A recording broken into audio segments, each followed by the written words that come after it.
كان في حد سألني عن تفاصيل أكتر عن التأمين الصحي هنا في ألمانيا، وحاجة بخصوص الأسنان. هل تنظيف الأسنان بروفيشنالة Zahnreinigung هل ده التأمين بيدفعه ولا ما بيدفعهوش؟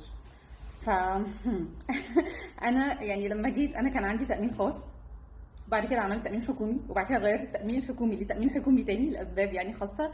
فالظروف كانت مختلفة لكل تأمين منهم حاجة معينة.